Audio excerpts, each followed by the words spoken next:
Assalamualaikum warahmatullahi wabarakatuh. Waalaikumsalam. Alhamdulillahirabbil alamin. Wassalatu wassalamu ala asrofil anbiya wal mursalin wa ala alihi washabihi ajmain. Amma ba'du. Pemirsa Kompas TV yang dirahmati Allah Subhanahu wa taala, bersyukur bisa kembali hadir di tengah puasa kali ini. Setelah santap sahur kita menunggu dan sholat subuh, tentu ini sebuah kebahagiaan tersendiri karena memang bulan saum penuh keberkahan, dilipat gandakan pahala, dan semua hal di bulan puasa menjadi bermakna begitu.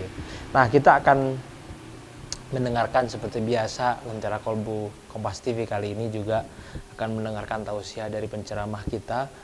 Dan pada kesempatan kali ini kita akan membahas tentang bagaimana memaksimalkan puasa dan jangan sampai puasa kita sia-sia. Ini yang penting, hal yang lebih dalam lagi, karena memang puasa bisa dioptimalkan dan kemudian jangan sampai sia-sia.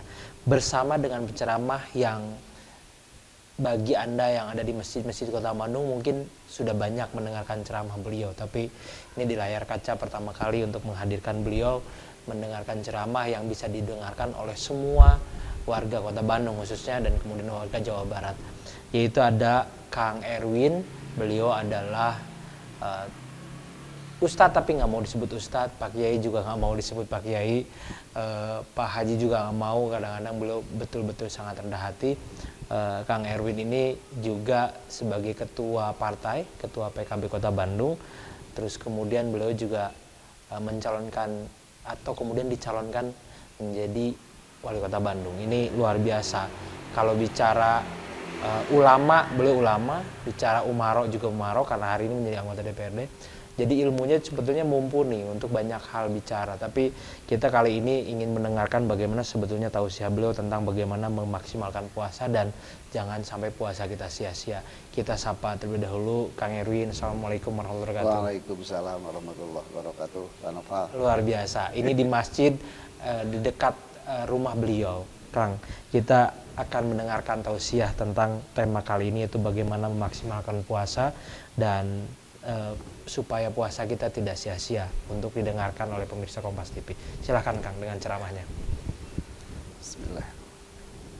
Assalamualaikum warahmatullahi wabarakatuh. Waalaikumsalam warahmatullahi wabarakatuh.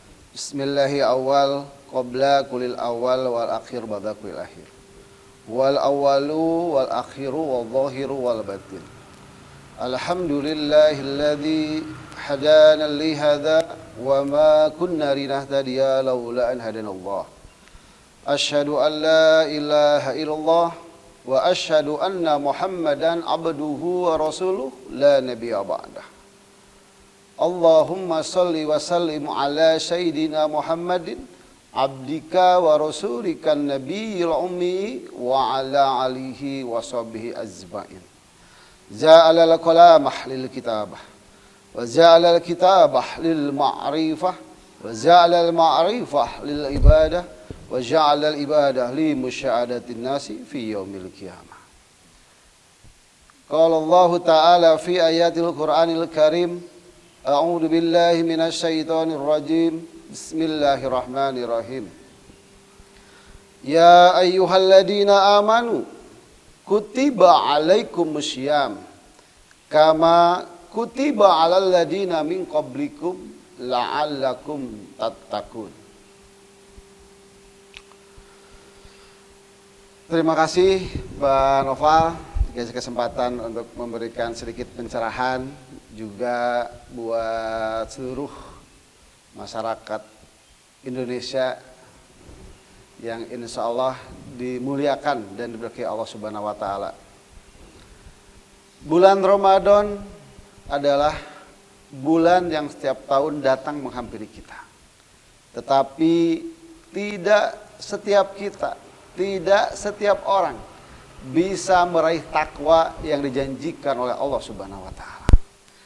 Hanya orang-orang tertentu saja yang bisa meraih takwa tersebut, yaitu orang-orang yang punya keinginan untuk mengejar di bulan Ramadan ini. Seperti tadi yang disebutkan di mukadimah, Ya ayyuhalladzina amanu, wahai orang-orang yang beriman, kutiba alaikumusiyam, diwajibkan atas kamu berpuasa. Kutiba alal ladina min qablikum, sebagaimana diwajibkan atas orang-orang sebelum kamu, la'allakum tattaqun, agar kamu bertakwa. Kita maknai yang berpuasa akan meraih takwa, tetapi takwa ini bisa diraih tentunya perlu dengan 4 persiapan. Supaya kita ini mendapatkan buah di bulan Ramadan ini, tentunya diperlukan persiapan-persiapan. Ada 4 persiapan yang diperlukan di sini. Pertama, persiapan maknawiyah, yaitu persiapan mentalitas dan moralitas. Kedua, persiapan fikriyah, persiapan ilmu.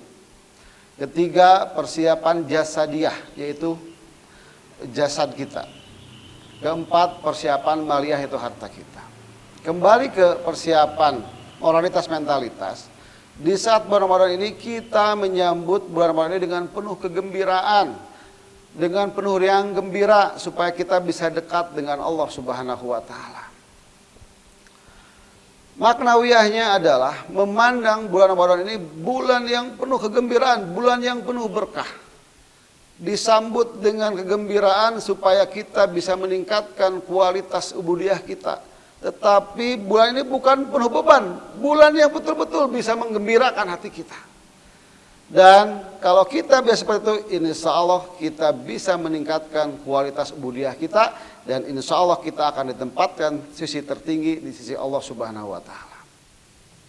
Tentunya dari persiapan maknawiyah ini ada beberapa yang perlu diperhatikan. Pertama, di saat kita memasuki bulan Ramadan atau sebelum Ramadan, kita pasti berdoa dulu.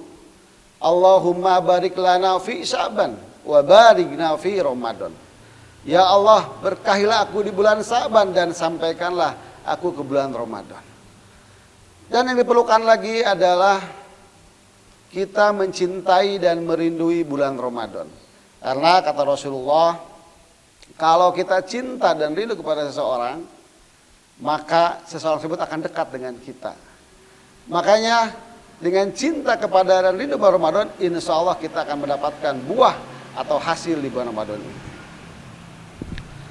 Bapak Ibu yang dimuliakan Allah, dan lagi yang diperlukan adalah muhasabah, bermuhasabah diri, introspeksi hati, di mana kita harus ingat kepada siapa kita pernah marah, kepada siapa kita pernah pelit, kepada siapa kita pernah jolim, kepada siapa kita pernah berbuat tidak baik. Makanya Rasulullah mengajarkan silman kotoan wa atiman horoman wa fu'aman jolaman.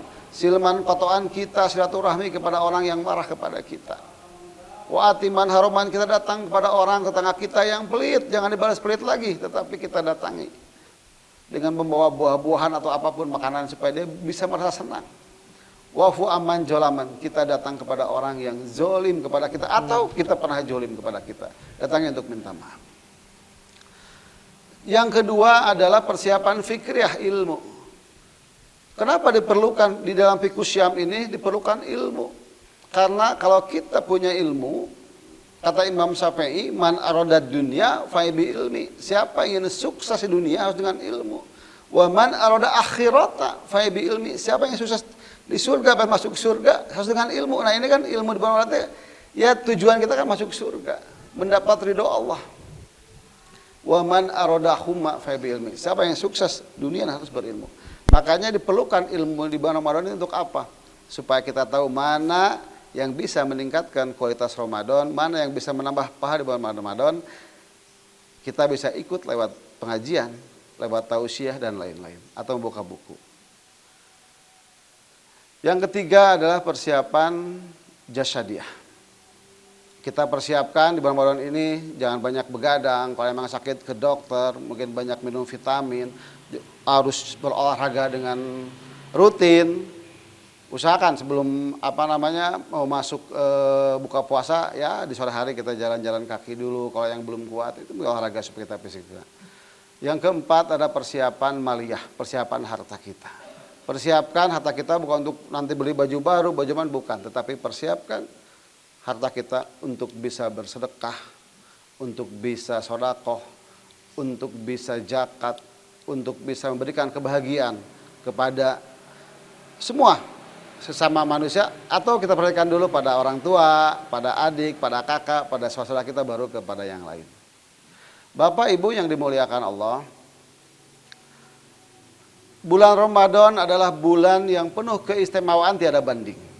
Makanya sebuah riwayat hadis menyebutkan bulan Ramadan dibagi menjadi 3 bagian. 10 hari pertama, 10 hari pertengahan, dan 10 hari di akhir. Menurut Abu Hurairah radhiyallahu an, ia berkata, Rasulullah SAW bersabda, wa huwa syahrun awaluhu rahmah, ia adalah bulan yang di awalnya rahmat, wa awsyatuhu maghfirah, dan pertengahannya adalah maghfirah, ampunan, wa akhiruhu idkun minanar, dan di akhirnya adalah penebusan dari api neraka. Bapak Ibu yang dimuliakan Allah, sedikit yang Kang Erwin bisa sampaikan di sini, tetapi kita jaga, Ibu Bapak yang dimuliakan Allah, kita jaga bulan Ramadan ini betul-betul dengan rasa keimanan, dengan mengeluarkan seluruh kemampuan kita, apapun yang kita mampu di saat ini kita keluarkan, supaya kita mendapatkan derajat tertinggi di mata Allah Subhanahu wa taala. Mudah-mudahan salat fardu Bapak dilipat gandakan menjadi 7 kali lipat, salat sunnah kita juga mendapatkan pahala sama dengan salat fardu kita.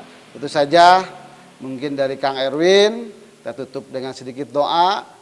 Allahumma sholli wa sallim wa barik amin. Allahumma ij'alna min ahlil Qur'an wa khosyatihi. Ya Allah, jadikanlah aku ahli membaca Al-Qur'an dengan kekhusyuannya. Terima kasih. Ihdinas siratal mustaqim walhul muwaffiq ila aqwamit thoriq. Wassalamualaikum warahmatullahi wabarakatuh.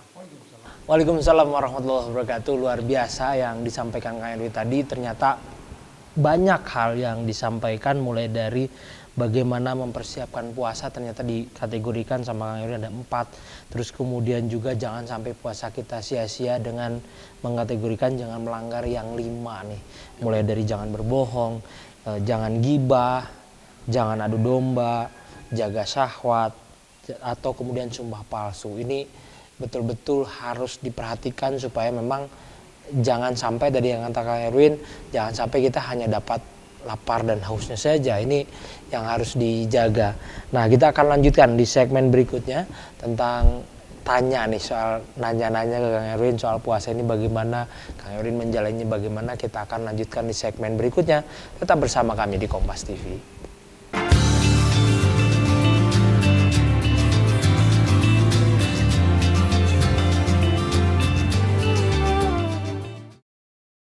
Alhamdulillah, kita kembali lagi bersama dengan Kang Erwin membahas tentang bagaimana memaksimalkan puasa dan jangan sampai menyia-nyiakannya supaya kita tidak hanya dapat lapar dan dahaganya saja. Tadi Kang Erwin juga sudah sampaikan.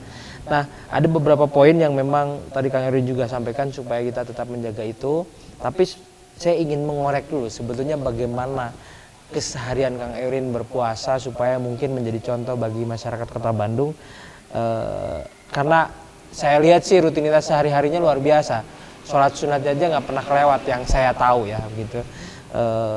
Mungkin bagi saya ya saya mah nggak susah gitu ya, tapi Kang Erwin melaksanakannya gitu. Kang, kalau sehari-hari berpuasa di momen Ramadan kali ini, apa yang kegiatan yang akan lakukan, terus kemudian apakah juga mengurangi aktivitas begitu, atau kemudian justru menambahkan pekerjaan-pekerjaan atau amalan yang memang ada di bulan Ramadan, Kang? Ya, alhamdulillah ya. Ini kan bulan di mana semua amalan kita baik fardu maupun sunnah kan dilipat gandakan. Baik. Bagaimana kita memanfaatkan itu semua? Makanya tadi kenapa perlu persiapan? Dengan persiapan itu tadi anggap persiapan fikriyah dengan ilmu. Dengan ilmu, ya. Nanti di situ usahakan para pemirsa tulis di board atau di kertas atau di apa program di note kita handphone ini. Lah ya. Di note bahwa kita ada program bulan Ramadan, tidak ketinggalan salat tarawih, tidak ketinggalan salat tahajud, tidak ketinggalan salat witir, kita tidak ketinggalan salat safar, tidak ketinggalan salat duha, tidak ketinggalan salat tasbih, dan semua ditulis. Tidak ketinggalan bersedekah, tidak ketinggalan membaca Al-Quran, tidak ketinggalan mengkaji Al-Quran, itu semua ditulis. Kalau emang punya kesiapan, ya kenapa tidak? Sehari bisa 3 juz gitu kan, membaca kan akan bisa 3 hatam Al-Quran di bulan Ramadan itu kan. Nah jadi emang perlu niat dulu tadi dengan rasa keimanan. Mangkoma Ramadana tadi kan, barang siapa yang berpuasa, beribadah berpuasa ini dengan mengeluarkan seluruh amalannya, imanan, dengan penuh keimanan. Jadi kalau kita dengan rasa iman yang kuat, ya insya Allah semua akan terlaksana. Fardu jangan sampai ketinggalan, usahakan bisa berjamaah di masjid. Jangan ketinggalan qoblanya, ba'danya, itu kan. Ya semua manfaatkan. Ya kalau saya sih sayang, kayak kalau saya minta sama Allah, ya Allah jangan sampai seumur hidup saya ketinggalan sholat duha. Ya, alhamdulillah udah berpuluhan tahun minta sama Allah ya dikabul, tidak pernah ketinggalan gitu duha. Oh, baik. Nah, kalau tahajud ya mungkin kadang-kadang suka ada bolong ya. Nah, tapi di bulan-bulan ini alhamdulillah jangan sampai ketinggalan tahajudnya. Luar biasa.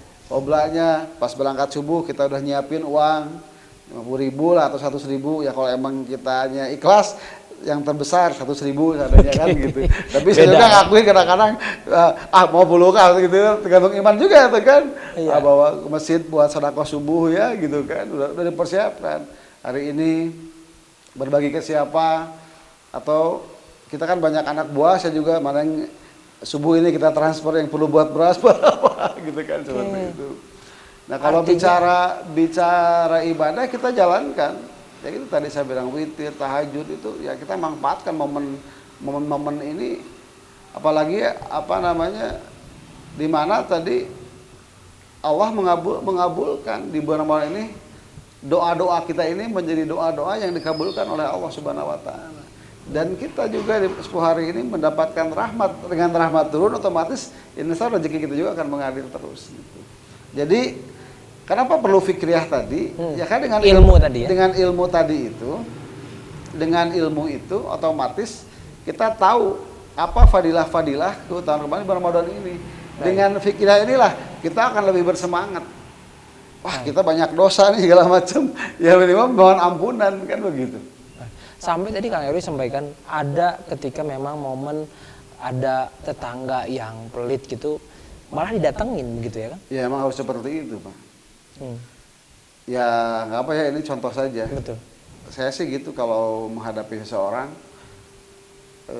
yang ya maaf tidak baik ke kita, justru kita baikin. Terus alhamdulillah itu benar, ilmu itu, hadis itu kita jalankan.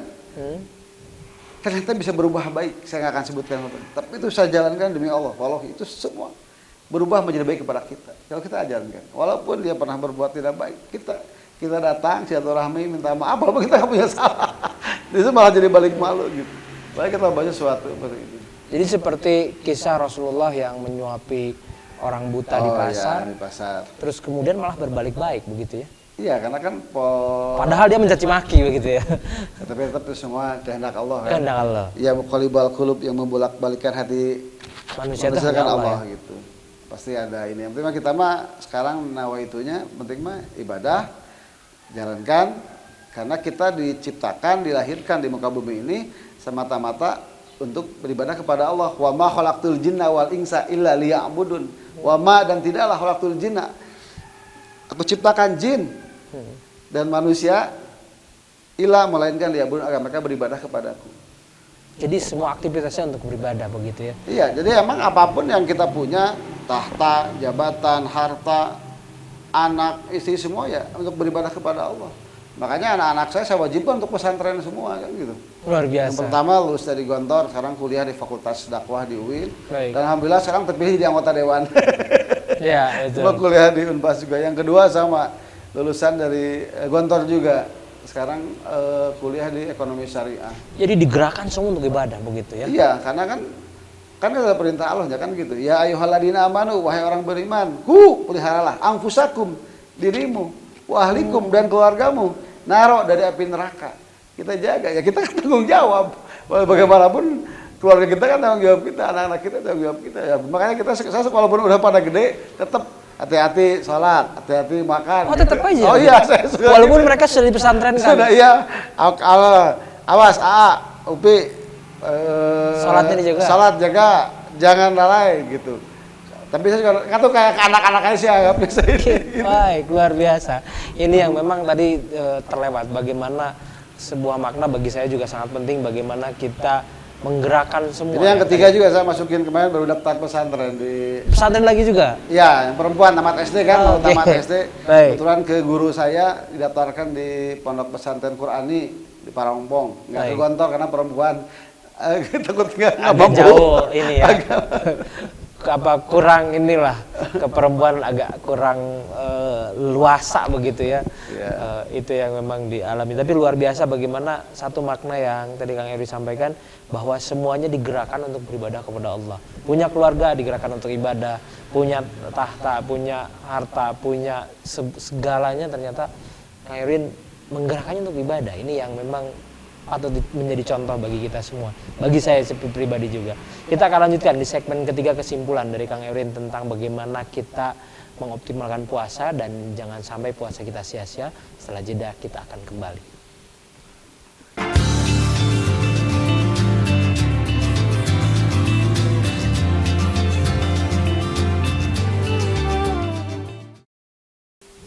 Alhamdulillah masih tetap bersama kami pemirsa Kompas TV. Tentu di segmen ini sudah menjalankan ibadah puasa, selamat menjalankan ibadah puasa. Dan di kesimpulan kali ini kita akan dengarkan dari Kang Erwin seperti apa. Tadi banyak hal yang disampaikan, jadi kita akan tahu di tengah kesibukan kita curi waktunya untuk menyampaikan tausiah di Lentera Kolbu Kompas TV kali ini. Kang Erwin, silahkan dengan kesimpulan.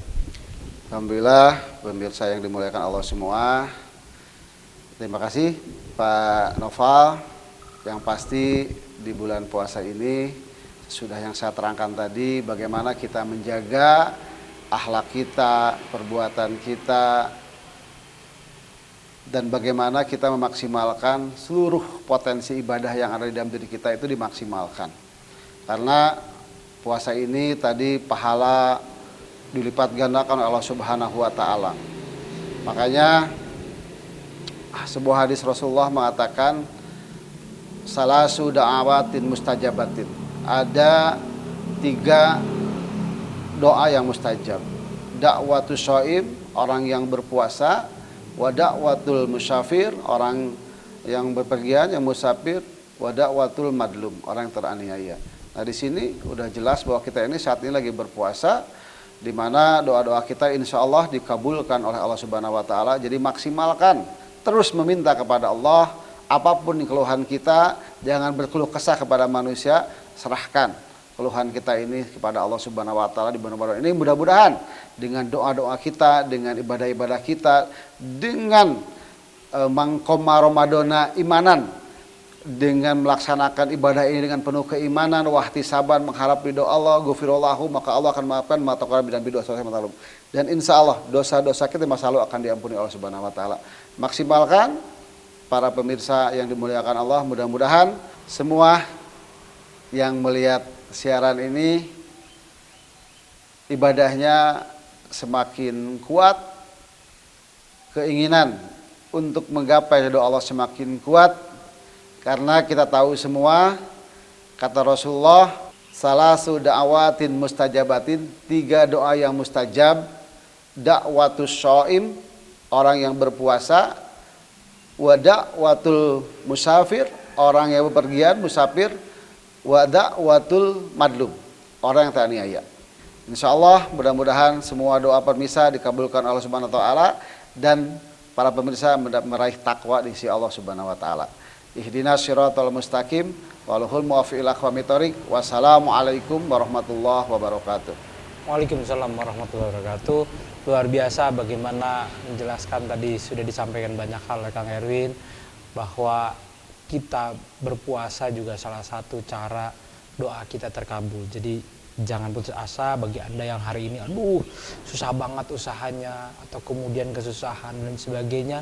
Ini waktunya untuk berdoa, mengoptimalkan semua, karena bulan yang penuh berkah, penuh ampunan dan lain sebagainya, kita bisa mengoptimalkan diri, bisa juga memanjatkan doa yang tadi Kang Erwin sampaikan. Mudah-mudahan tausiah dan episode kali ini bermanfaat dan kita undur diri. Terima kasih atas kebersamaannya. Sampai jumpa. Assalamualaikum warahmatullahi wabarakatuh.